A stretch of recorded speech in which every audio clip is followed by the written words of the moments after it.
Okay. All right, welcome in. Got a lot of new people. Small crowd today, but they'll show up, I'm sure, shortly. Hey, So Tammy, this is Kathy Wardlock. Can you see me or hear me? I can hear you, and I'm so glad to hear you join. Maybe that helps. Joining. Your camera's off, but I can hear you, so that's Okay, I don't know how to. I'm trying this on my my little iPad, so I've never done this before. well, good for you for getting here and showing up, and that's great. So at the bottom, at least on my screen, all the way, if you move your cursor around or if you're on a touch screen, touch the screen and go to the bottom. And on the very bottom, there's mute or the microphone, and right next to it is the camera. So you can. Yeah, and it said I had to do something to go to settings. Oh. And now I am trying to figure out the camera. You usually have to go into settings and then you have to go to your camera and allow Zoom to access your camera. But at this point, Kathy, you don't have to show your face. You need to see mine. Oh, look, Kathy's joining again. Maybe from her phone. Oh, okay. I can see you. I'm here. So great. I'm so glad you're here. And Lana's here and Pat's here. I got some of you who haven't even started yet. And I've got people who have graduated a long time ago and a few people in between. So welcome to all of you. Good, thanks. I'm about ready to start. I'm done with vacation trips for a while. I am at my daughter's helping with her children, but I think I'm ready. I need to start. So your next thing would be to get the scheduling link from the welcome email and book your onboarding call. And I'm doing one today at 2:00 Mountain. Okay, so that would be I don't know where you are. I'm in Central, so that'd be 3:00, right? Yep. Yep. So if you want to join that, just let me know. Do you have my text? Do you have my phone number? Yeah, I think everything was on that last message I got from you. Yes. So this is great. I'm so glad you're here. This is just wonderful. Yeah. All right. So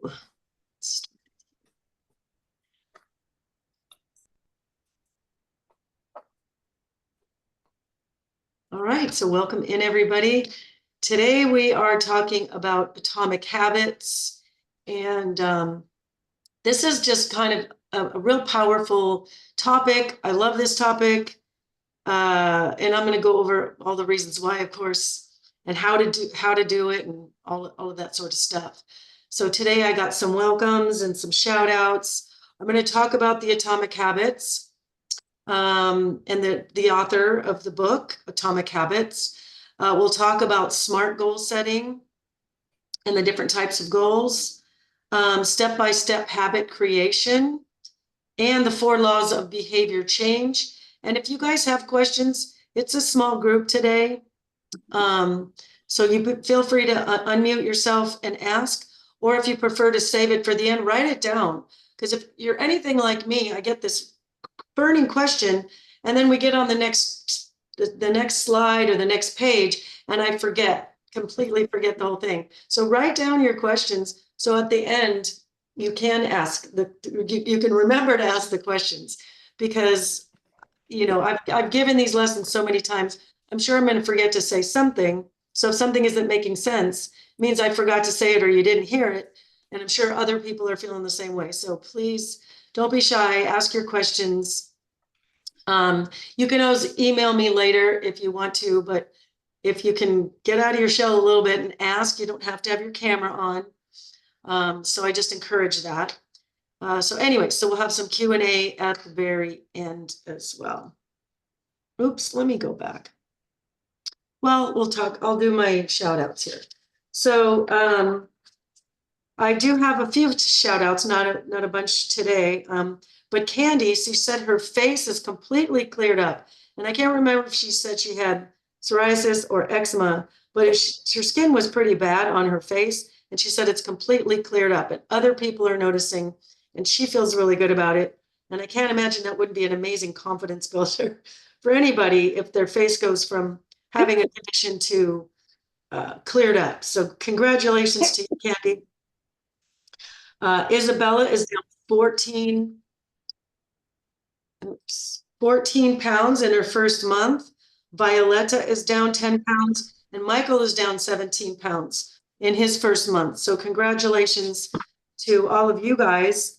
I do want to say welcome to Rena, Christina, Monica, Patrice, Dawn, Lynn, Amy, Tia, Carrie, Meredith,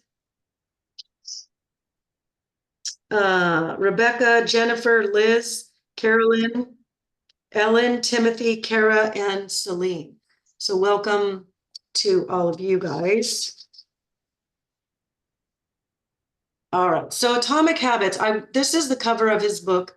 James Clear is the author. And what's really, really cool is, you know, I'm going to go over a lot of information today. So do your best to take some notes. But I am not the author of the book. He is. And there are so many little clips. There's so many little clips that you can find on YouTube, little snippets of just talking about different bits and pieces of habits and how to create new habits and all of that sort of stuff. So I encourage you to, you know, when you're brushing your teeth or meal prepping or something else, you know, listen to some stuff on YouTube. Listen to some of the people that I recommend. James Clear is one of them. Jim Rohn is another. Tony Robbins is good. Bob Proctor. There's so many out there. So many. Wayne Dyer. He's another good one. He's a little more spiritual. Les Brown is really fun and inspiring and funny. So, you know, use your time wisely, fill your brain with the good stuff. It makes us, I don't know, I love listening to those kinds of little snippets because they make me feel good. They make me feel hopeful. They make me feel like this is possible. So I encourage you to go in and you can listen for, they're 10 minutes, some of them. So it doesn't have to be long. And you can get Atomic Habits on Audible, listen to the whole book. So again, highly, highly encourage looking this up on YouTube or getting the book yourself for sure. All right, so we're going to start with some goals. There's lots of different kinds of goals. There's subjective goals, there's objective goals, there's process goals, there's outcome goals. There's a lot of different goals. There's process goals, which are really, really important. We'll be talking about that a little bit later. But if you're setting out your goals are very important. There's some rules, sort of, so to speak, and it's called the SMART goals. So you want your goals to be specific, rather than saying, I want to lose some weight or I want to feel better. That's not very specific. You want to give it some kind of number. Also measurable. Obviously, if we're losing some weight, how do you measure that? Okay, well, I lost some. But if it's not something that you can track, if you say, I want to make more money, but if you're able to track how much money comes in every month, and each month you're making 5% more, that's something measurable. So you want to make sure it's something that you can measurable. And that's a really important piece of the puzzle because, so for example, for weight loss, an ambitious number to go for, or that's a fair and healthy number, is 1 to 2 pounds a week. So if I want to lose, say, 50 pounds, for example, so the 50 pounds, I could do that if I do everything really well in about 25 weeks or half a year, basically. So if 3 months down the road, I've only lost 5 pounds, we can see that I'm not on track, and we can see that I'm not doing what I should be doing. And I need to go back and review my goals and my systems and my process of what I'm actually doing. So being able to measure is very important. If you're If you own a business, you got to be able to track your outgoing money, and you got to be able to track your income money, because you need to know if you're making more money or if you're spending more money than you did last month. So measuring, we can't manage anything that we're not tracking, and we can't track anything we're not measuring. So I know there's some people that don't want to get on the scale. They don't want to see the number. But by the way, I had a client tell me they do have scales out there that will just tell you you've lost a pound or gained a pound, and will withhold the number from you unless you actually want the number. So at least you can still track, okay, I'm losing a pound, I'm losing a pound and a half, I'm losing 2 pounds a week. At least you know you're tracking, and it's measurable. So measurable is a really important piece. Achievable, you've got to make it something that I can't lose 10 pounds by 10 o'clock tonight. It's got to be something that makes sense. So if I want to lose 50 pounds in 6 months period of time, that makes sense if I'm doing 2 pounds a week. I'd like to, for the R, I'd like to switch out relevant. So relevant, switch it out for realistic, because that to me is the same as achievable. But if it's relevant, if it's something that it's in alignment with my goals and with what I want to really achieve in my life, my best example would be that, gosh, I would really love to make a lot more money, and I would love to become a doctor. Well, that's a great goal. However, my values right now at the age that I am, I want to retire in the next 5 years. There's no way I could do that with the education that I currently have, because I would have at least 10 more years of school to go. So for me, it's not relevant. I might have to change my strategy for making more money, or what it is that I want to do. And then timely, that's also important. It kind of goes with measurable. If in a certain amount of time you haven't made the right amount of progress, then you can tell if you're off track or not. Then you've got to go back and review what you've been doing, hire an expert, which you guys all have. You've hired Dr. Infantino, who has a great team to help you. So if you need help, reach out to your coach and get the help that you need. Reach out to Dr. Infantino if you have medical stuff. But being able to measure, make sure that it's a number that's doable and not crazy, like 10 pounds in 10 hours. There's a lot of crazy diets out there that might make some crazy promises, and you don't ever have to work out, and you don't have to change your diet. If this is too good to be true, it's probably too good to be true. So smart, measurable, achievable, relevant, and is what we call a SMART goal. Oh, somebody's sharing, Chris, week 1 lost 3 pounds, 3 pounds in a week. That's wonderful. Congratulations. So I'll add her to my shout out list. Thank you for sharing that very much.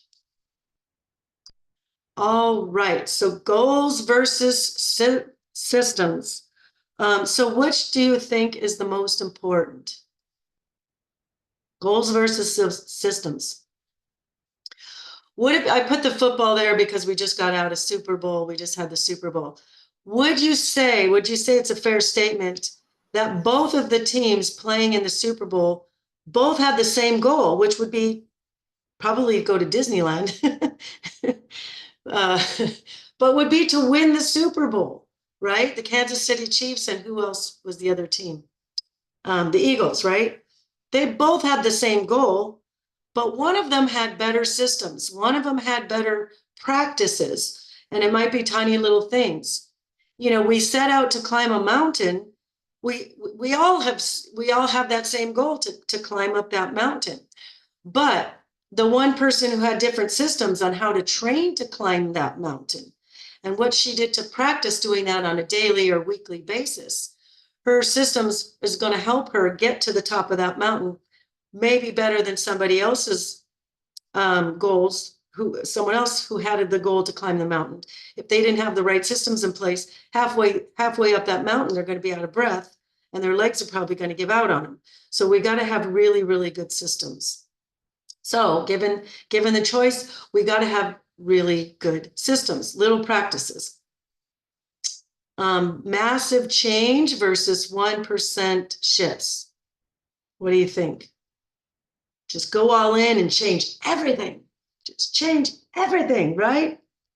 Or if you read James Clear's Atomic Habits book, he talks about the 1% changes. If we improve by 1% every day, we will be 37% better in a year. And 37% better is a whole lot better. If you think about in an airplane, if it shifts just very slightly, it will land in a completely different state. So we don't have to make giant, massive changes. I know a lot of people sign up for this program and they're so very excited, and then they paralyze. They're so panicked. I don't know the whole thing 100%. I'm not ready. I'm going to start next week. I got to reread the entire manual, and the thought process, or my sense of what their thought process is, they're afraid they're not going to do it all the way perfect, and you have to change everything, and I'm not ready to change everything. And I'm here to tell you, it's not change everything. We'll just do little incremental, little teeny tiny changes. And I'm going to recap all this later, so that this will all make sense. So, Tony Robbins talks about take out your map, your massive action plan, your MAP.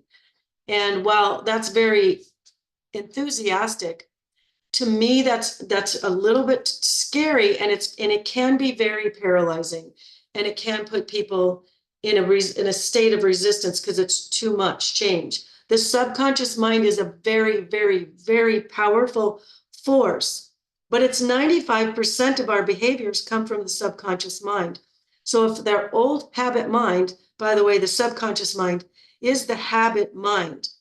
It is where all our habits are carried out, is from the subconscious mind.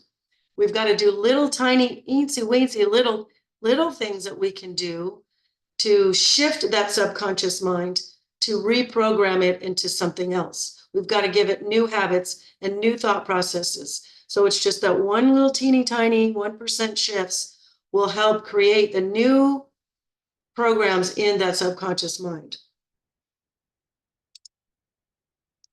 All right, willpower versus discipline.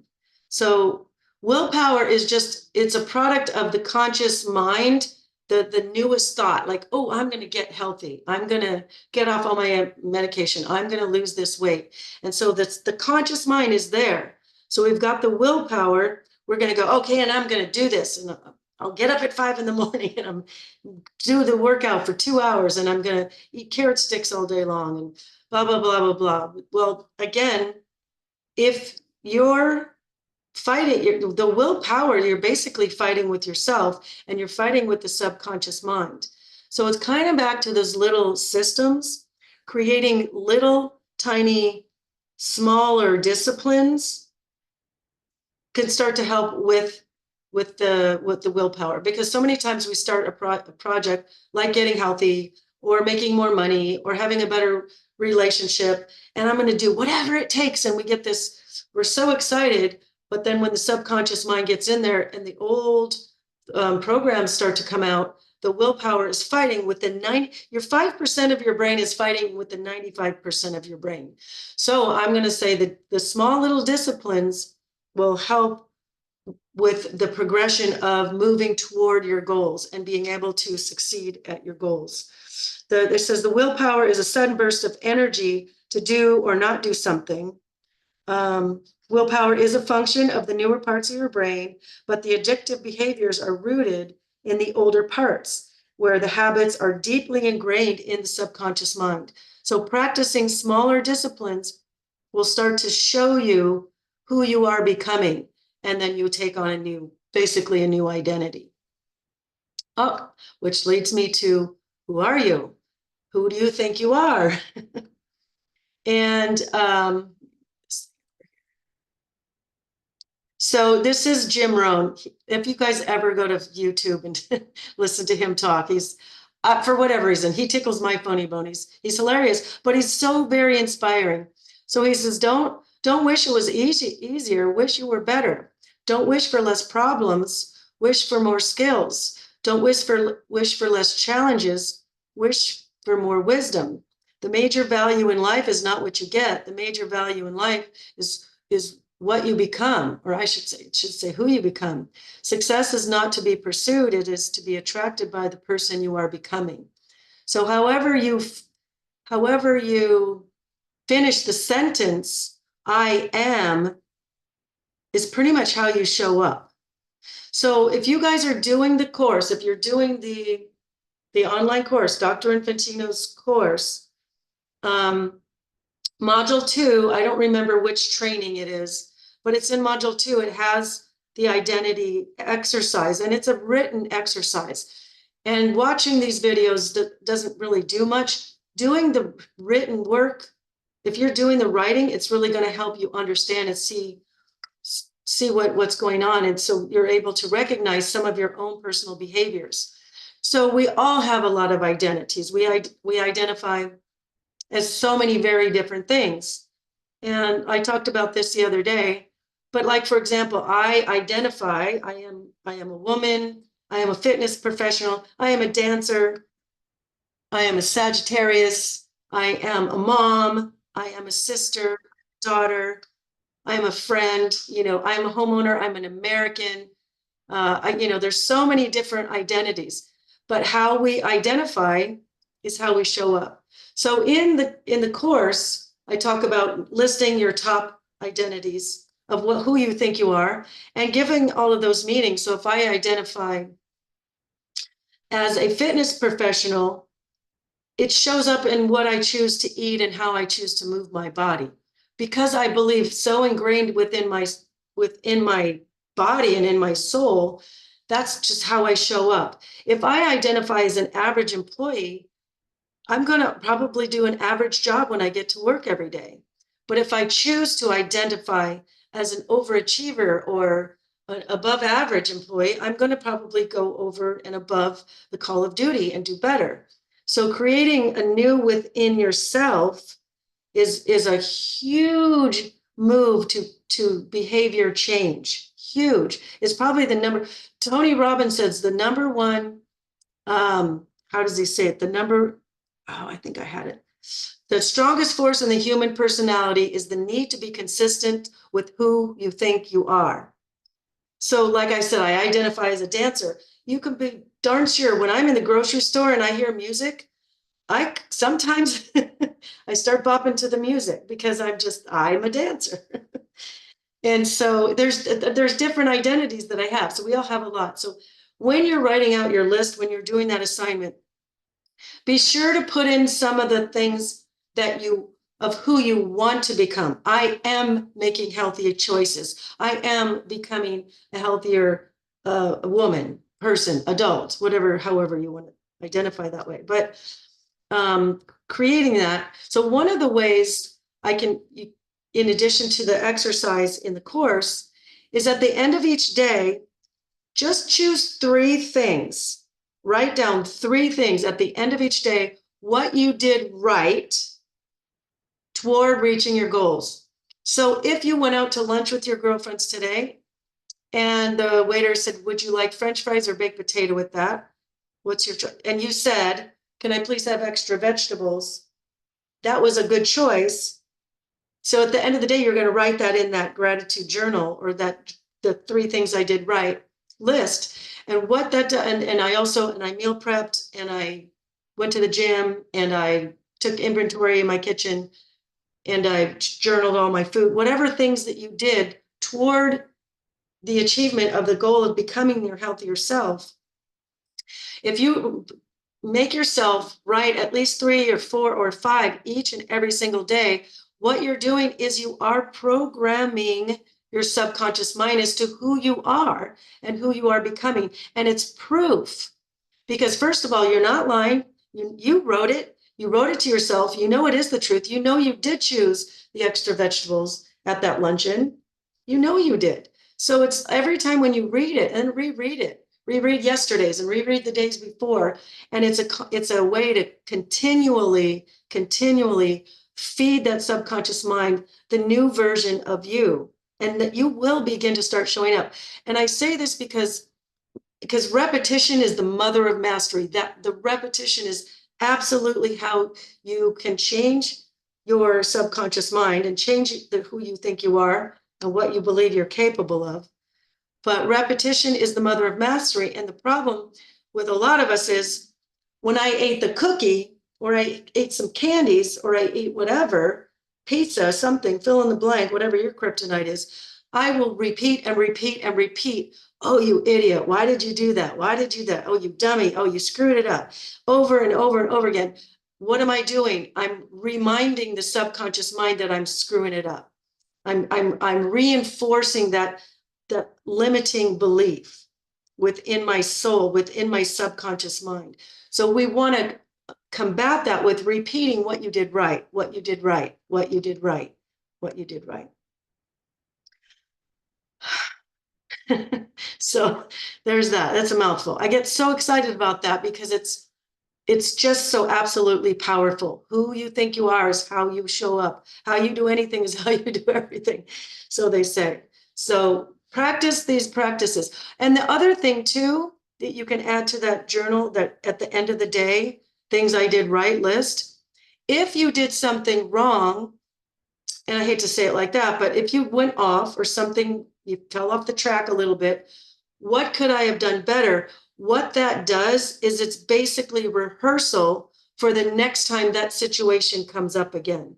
Because trust and believe, temptations and obstacles and, parties and Super Bowl parties and Valentine's Day and your birthday and whatever else, those events will show up. The guy who brings donuts every Friday to the office, whatever the case may be, those situations will come up. So if you practiced on your list, what could I have done better? If you come up with some new ideas, that way the next time it comes around, you already have the plan in place. You already know how to handle that situation. So you're setting yourself up for a win. It's basically a way to self-monitor. You guys can reach out to me and we can brainstorm together if you can't figure out how you could have done it better. Like, how in the world could I change that? The situation seems impossible. You and I together as a team, book your coaching call with me and we'll brainstorm. We'll figure something out together. And if you're willing to share it in the group is very a caring group. They'll chime in and give you their ideas too. We've got some graduates on this call, and I'm sure they can share their wisdom as well. So if you can muster up the courage to bring it in the group, do that. But I understand if it's private or you're shy or you just don't want to go live on this group, that's fine. But use me, reach out to me, take advantage of that. All right, where's my list here? All right, so the 4 laws of behavior change, and there's 4 pieces of it. So we've got the cue, which is basically the trigger. It could be the time of day, it could be the smell, it could be the day of the week, it could be your surroundings, your environment, so the trigger, then you have the craving, and then your response to that craving, whatever that's going to be, and there's going to be a reward. All right, so first, the cue, you want to make, if you're trying to create new habits, you want to make those cues and those triggers really, really obvious. If your goal is to drink more water, put water bottles in every single room of the house, including the bathroom. And that might be an exaggeration, but every time you see it, you're going to drink some of that water. And if you, by the end of the day, you kind of add up how much water you drink. This is just an example. I hope you guys are putting your water in measurable bottles so you're tracking your water. Like we said, you can't manage something you're not tracking. So you want to make it really obvious. So one of the ways you can do that is called habit stacking. So you can take a habit that you want to create and put it with one that you already do. So like you're just starting this program, for example, and you've got to get in the habit of taking all those supplements, but you might forget. So what you can do is you can put your supplements maybe somewhere of something else you do every morning. You have breakfast every morning, or maybe you make a cup of tea every morning, or maybe you have your protein shake every morning. So you would put your supplements by your blender or by your shake or by your shake mix or something like that. So you're putting a new habit that you want to create, connect it with an old habit. Put it by your toothbrush because you brush your teeth first thing in the morning. Another thing, making it obvious, is redesigning your environment. Like I said, you know, if the water's a thing, put water in every room. Putting vegetables and fruits in the fruit bowl on the counter. You know, if your bad habit is every time you walk in the living room and you see the dish of, you know, M&Ms sitting there, that's obvious, but it's a bad habit. So we want to take that away, we want to make it less obvious. So we want to put that dish where we're not going to see it. We don't want to be triggered. We don't want to be cued to think about the craving of what's next. Just creating an environment that's where the desired outcome is easy. All right, so number 2, you want to make it attractive. So maybe pairing it, this is called temptation bundling. So if you want to stack it with something that you love to do. So if your goal is to clean your room or have a cleaner house, the thing that you might stack that with is listening to your absolute most inspiring music. So it's something that you love combined with something that you're trying to do more of. So putting those two things together. If you know you should get on the treadmill more, but you really love your Netflix, maybe set it up to where you can watch your Netflix from your phone or your iPad at the gym with your headphones. So that way you're doing something that you love with something that you know you should be doing. So making it more attractive can be helpful as well. Your response, you've got to make it easy. You've got to make it easy. If your goal is to go work out a little bit more and you just signed up for the gym, and you work 5 days a week, make it easy. Have your gym bag with your gym clothes in your car already. Have your water bottle in your car. Get a hydro flask that keeps your water cold so it's not too hot if it's been sitting in your car. Make it easy. Make it super easy. Reduce any friction, because I'll tell you what, when I did work in the office, and I live 2 miles from the office, if I was to go home, it's 2 miles. Once I get in the office, once I get at home, something else is going to call my name. I got to make dinner. I got to throw a load of laundry. I got to sweep the floor. I got to answer an email. You know, that's not easy. So if my clothes are in the car, I go straight to the gym. Then I come home and I'll do all those things. But if it's not easy, it's probably not going to happen.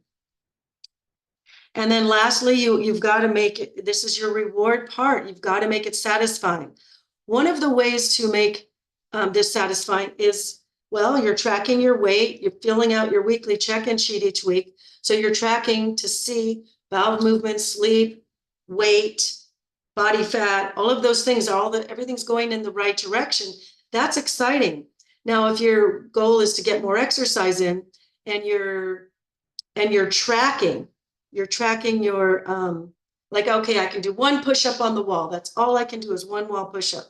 So next time you come around to chest day and you do 2 push-ups, that's satisfying. That's very exciting. When I talked about the 1% rule, here was an example I found on the internet. I did not do the math. And it might have been in one of James Clear's little tidbits on YouTube. But if your goal is to read more books in a year, or read more books, period, here was the example. So the first example, he says, so all you got to do, like chunking it down, making your goals smaller. So, okay, oh, great, I want to read this whole book, but that's intimidating and hard, and it's got so many pages. But if I go, okay, I'm just going to listen to 100 seconds of this audiobook today, just 100 seconds. And if I improve by 1% tomorrow, remember the 1% rule? You get 37% better in a year. So tomorrow, 1% is just 101 seconds. of listening to that audiobook. Day 2 is 102 seconds. Day 3 is 103 seconds. So even by day 10, I'm only at 109 seconds. So it's a very slow moving thing. But now, if you keep on going, if you go 1% every day, by the time you get to day 42, you're at 150 seconds. By the time you get to day 365, you're at 3,740 seconds, which is 62 minutes. You can imagine if you've worked your way up to that, you probably have several books under your belt by then.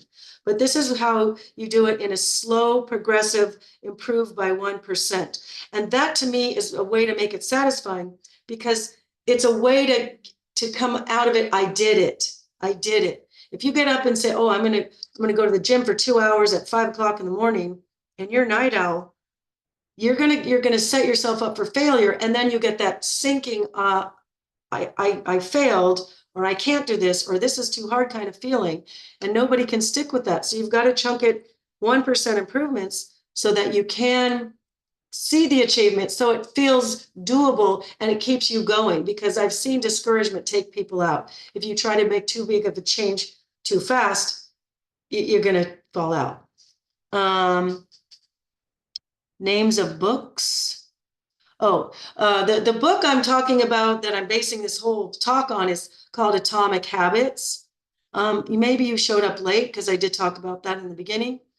But any books that you want, if you want to dig down a path of personal development or spirituality, or you want to learn another language, or you want to read just some fiction books and just entertain yourself, doesn't matter. Do whatever books that you want. Obviously, self-improvement books are going to serve you because they all have information like this kind of stuff, which personally, I'm very drawn to this kind of stuff. I love this kind of stuff.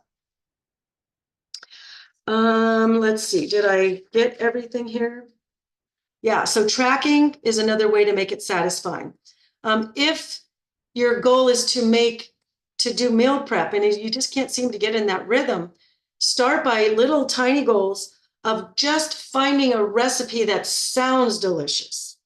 All you got to do, how long can that possibly take? You go to Pinterest and you put in paleo recipes, you're going to find a lot. So you pick out something that you like, and then now you see the ingredients, you like all those ingredients, and then you make it, and now it's satisfying. That's how, if we can get to the satisfying part, that's how we get to repeat. Did someone have a question? Okay. Hopefully that makes sense. Oops. All right. All right. Also, I put this one in here because I would say probably 100%, if not 99 to 100% of my clients come to me at some point and say, gosh, I thought this was going to go faster. Or they say, I'm not doing very well. I'm really not doing great. I suck at this. I'm doing terrible. And I'm like, hello, you're losing 1 pound to 1.5 pounds a week. That's actually good. So be patient with yourself. Sometimes the scale won't move. It might go a week or two. I had a couple people recently go a whole entire month, their scale didn't move, and they were starting to get real discouraged. I'm like, hang in there. And they did, both of them, the 2 I'm thinking of. And then the scale started moving again. But meanwhile, really, the body fat was going down, their inches, their clothes were getting looser. So there's 3 ways to know if you're in plateau. It's not just the scale, it's the inches or your circumference and your body fat. So if all 3 of those stop for 2 weeks, now you're in plateau. But those 3 things all have to be stopped. Typically, if one stops, the other one's going. They're not all simultaneous. So Chinese proverb, 1 moment of patience may ward off great disaster. 1 moment of impatience may ruin a whole life. I just thought that was cute. So anyway. All right. So bonus. So again, so optimizing your environment. So for change, so if you want to make, like to behavior change, the first thing was make it obvious make it accessible, make it easier, make it that cue so super obvious. If you're trying to break a bad habit, make it invisible. Put that dish of candy, like I said, give it to somebody else, put it in another room, put it high on a shelf where you won't see it. But optimizing your environment, the 2-minute rule. So again, this one is breaking it down. So we've got this big giant goal of whatever. I want to open a new business. That's a lot. I mean, I don't know how to open a business, but I really want to open a business. So we break it down into teeny tiny little tasks. Oh, I want to lose weight. Oh, but that's hard. I have to change my diet and change my movement, and change my this and change my habits. It feels really big. But if we break it down into small little 2-minute rule, and he talks about that in the book, what in this process of weight loss or starting a business or whatever it is that you're trying to create for your life, what can I break down to a 2-minute rule? So instead of saying, okay, I'm going to join a gym and I'm going to work out for an hour and a half every day. Okay, that's an ambitious goal, but what can I do in 2 minutes? In 2 minutes, I can get my tennis shoes on, right? Now, okay, great. I got my tennis shoes on.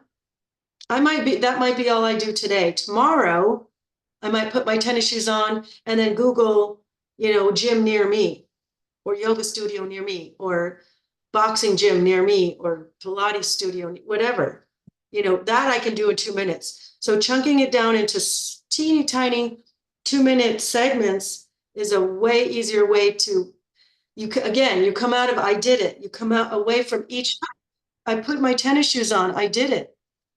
Whether versus, oh man, I said I was going to work out 8 times this week and I only went twice. Now I feel like a failure. So the 2-minute rule will get you in a momentum of successes after successes after successes. As we mentioned, habit stacking, where you take an old habit that you're already doing, it's just a regular habit, you do it every day all the time, and you put the new habit you're trying to create with it together. So if you put your supplements by your toothbrush, we're going to brush our teeth every day. That might be a way to do habit stacking for that. Temptation bundling, putting something that you love to do with something that you're trying to incorporate more of, putting those together. That was like the treadmill and watching Netflix while you're on treadmill. Example. CCIA. Consistent, committed, wait for it, imperfect action. You do not have to be perfect. This does not have to, none of us are perfect. Not anybody, nobody's perfect. Not a soul listening to this or here live. It's consistent, committed, imperfect action. Just keep going. If you fall down, get back up. We've all had kids. When our toddler fell down, we didn't say, well, you fell down, you hop in the stroller, babe. This is it for you. No, we help them get back up and we just expect them to keep going. And eventually they do. So never give up. Just keep on going. It might be imperfect. It might be just you're still down to the 2-minute thing or the 1% improvements. That's perfectly fine. But like I said, 1% improvement per day is 37% better by the end of the year. All right. So I put my funnies at the end today. Does anybody have any questions or comments or thoughts they'd like to share or ask? I'd like to share something with the group just to kind of help people.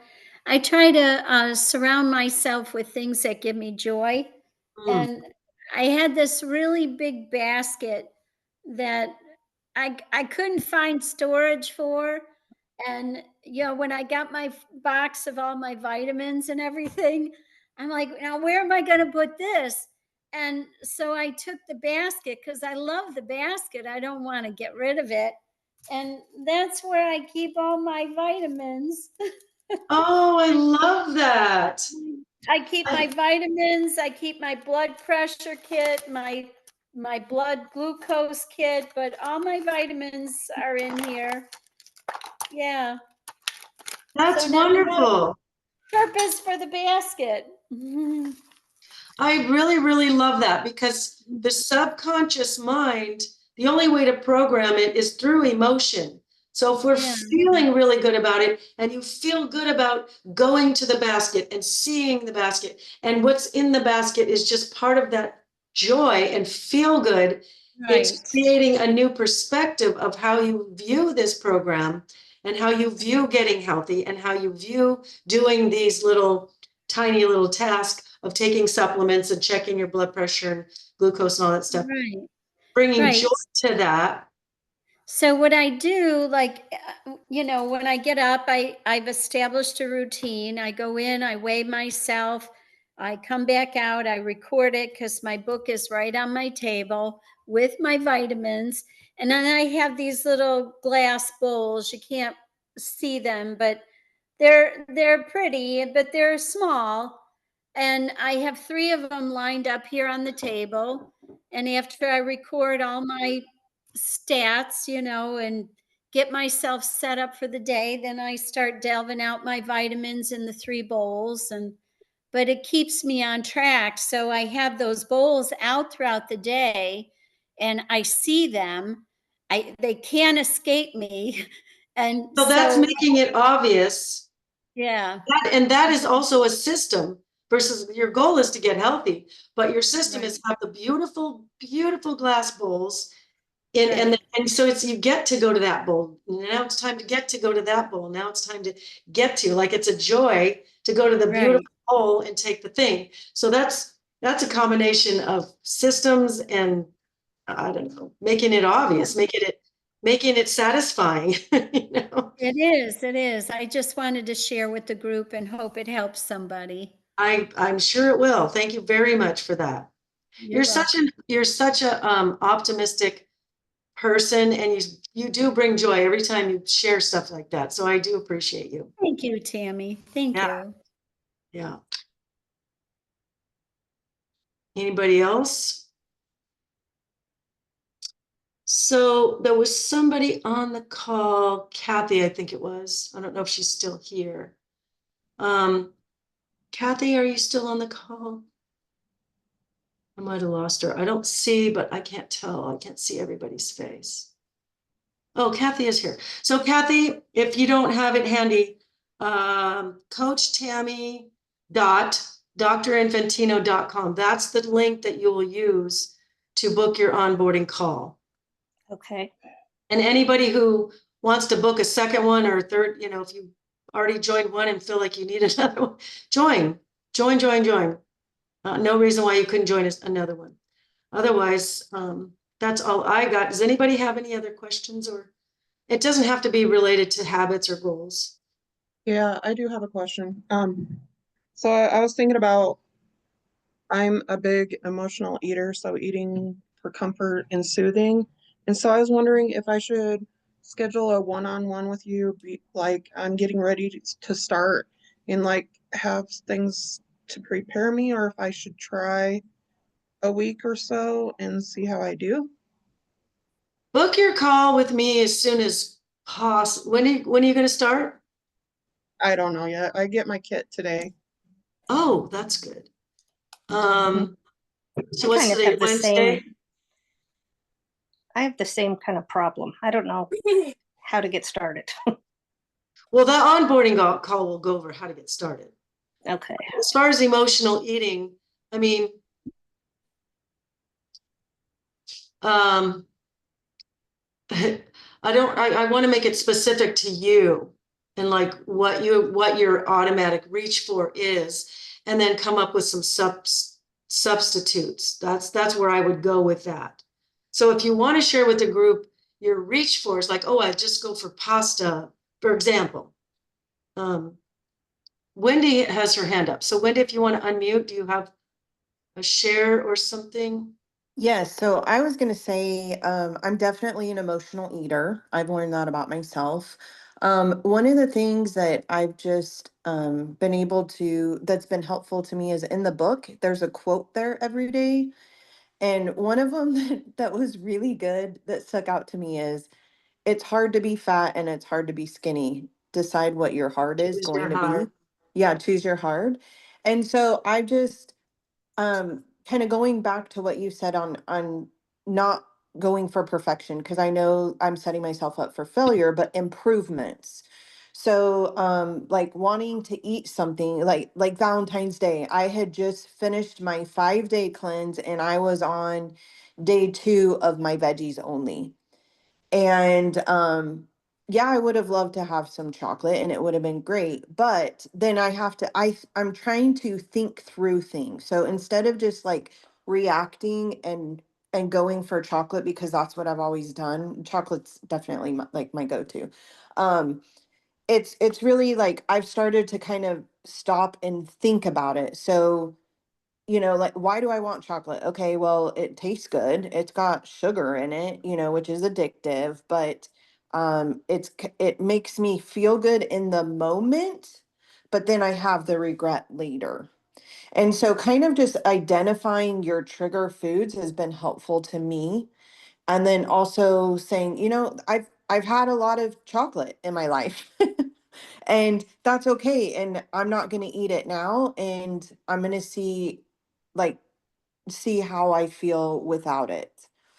So I don't know. I think it's one of those things. It's almost like a muscle. As soon as you can get all the crap out of your gut, all the bad bacteria overgrowth, that's gonna help with the cravings for sure. But then realizing like you're practicing this making good choices and it's like a muscle. You become stronger and stronger and you're like, you know what, I don't need that. I'm good without it. Mhm. So Thank you for that. Thank you. And yeah. also having in advance your substitutions. Okay, I love chocolate. I want chocolate. How can I have chocolate? And that's another thing too, is asking the right question. Not like, oh, this sucks. Why is this so hard? Why is it so hard? If I ask that question, my subconscious brain will go and find more ways why this is hard. But if I say, how can I have chocolate? It'll start to come to me. My subconscious mind is like a little radar. Beep, beep, beep, beep, beep, beep, beep. Oh, that's chocolate. My protein shake is chocolate. I can make popsicles with my protein shake. I can make a pudding with my protein shake. Like the answers will start to come. So we'll get a list of Atlanta, and when we talk privately, we'll go over what your go-tos are, what your triggers or your kryptonites are, and then we'll come up with some substitutions. That way you have those in the house. Like I said, make it easy, make it accessible, and make the real chocolates or pastas or whatever your go-to is, making it harder, keeping it out of the house. But that's the kind of stuff we can go on your coaching call. But thank you, Wendy. That was really, really helpful. Playing the video all the way through and say, okay, I know this chocolate is gonna make me feel so good in the moment, but play it 5 minutes after you've had the chocolate, how you feel, and do you want that as well? So play the video all the way through. Don't just stop it, sucking on that melty chocolate in your mouth. Play it all the way through to the feeling. I've got a couple of chats here. Someone's asking, during detox days, can I also drink herbal tea?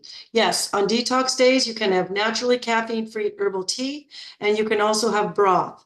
And I recommend it just for sanity's sake, because it's not sweet and it's not cold and it's not lemony. And it's just savory and it's warm and they're good. So yeah. The next question, yes, you can have organic herb. Oh, she's just answered. Okay. So great questions. Anybody else have any other questions? Oh, Kathleen has her hand up. Yeah, I just wanted to contribute to the emotional eating aspect. One thing that, because I am too, and I've suffered throughout my life with different addiction issues, and food is a big one. And I'll eat whether I'm happy, I'm sad, I'm glad, I'm mad. And I've just kind of learned to, as the other girl was saying, exercising that muscle. Whenever I'm in an emotional situation, instead of my go-to being the food, I would journal. I Mm, would write things down, like, try to first off understand my emotions in the first place. So why am I feeling, so angry, or why am I feeling so happy? And what's driving me to think about, having a bowl of pasta, or I don't know. I always love hot dogs. So what I instead of having a hot dog today, not that I've been emotional, but I found a really pure, clean paleo chicken sausage at Costco. I read the ingredients. It was all spices and chicken meat. And so I cooked those up on my grill plate on my stove.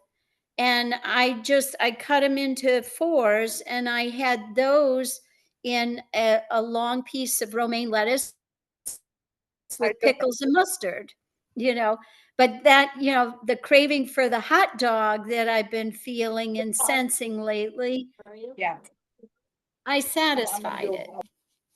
so that is perfect. That is so perfect, because if you have a substitute plan in place, like you already know hot dogs are a kryptonite for you, but you've found those sausages, whatever they are. And by the way, you can add ketchup if you have no sugar added ketchup. So you can really hot dog I'm a it up. mustard girl. Yeah, okay. But that's great for having your But substitutes. yeah, For pasta, I mean, it's for pasta, you can do it's the skinny. miracle noodles. Yep. I Yeah. like this one. I like this one. It's already done. They're already cooked. You just rinse them, and I didn't even rinse them. If you're in a hurry, but you just rinse them and then put them in the pan with their sauce and warm it up. That's it. And it comes fettuccine, angel hair, and spaghetti, and a rosso. If you buy the box of it on Amazon, that way you have some. So if you're craving pasta, it works, and it makes me so happy. Pasta's back, baby. Awesome. Okay, I think there's another chat.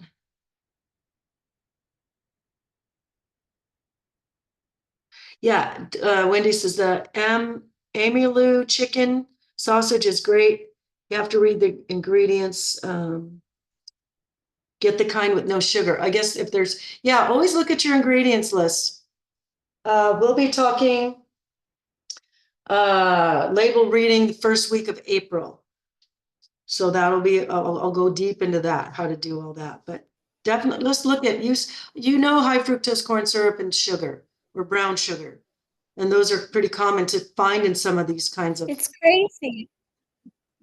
Yeah, and It's crazy what foods contain sugar. And it's like chicken broth. It's like, why would they put sugar in chicken broth? So I'm very careful, with the chicken broth or bone broths I buy. I always look to see. I think Pacific is a one that's really good. It doesn't contain any sugar. Pacific.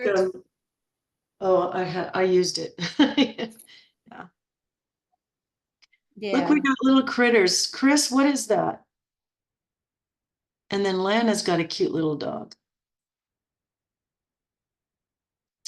Oh well. Anyway, So I picked her up. Ah. what is it? Her mama was it's a little Staffordshire Bull Terrier. Her mama was ignoring her for a minute, and she wasn't having any of it. Oh, So I picked her so up for a second. cute. And I had it on mute. And then Lana's got that cute little dog too. Oh, How sweet. And no, they're my therapy. yes, yes. One of my addictions. I'm getting a new roommate with 2 cats, and I'm so happy about that. Yeah, they belong in the barn. They what? The cats belong in the barn. That's my husband's addiction. Oh, That's funny. all right. Well, I am going to go ahead and stop the recording. Thank you guys so much for coming. I really appreciate y'all being here and your participation and your questions. That is just gold. It's gold for me and it's gold for anybody else thinking the same question you're asking. So thank you guys for your shares and your input and your suggestions. I don't have all the answers. So as a team, like they say, it takes a village. So to my graduates or my experienced people, thank you guys for chiming in. And to my new people, keep your eyes open and just being open to new ideas. You guys are going to do great.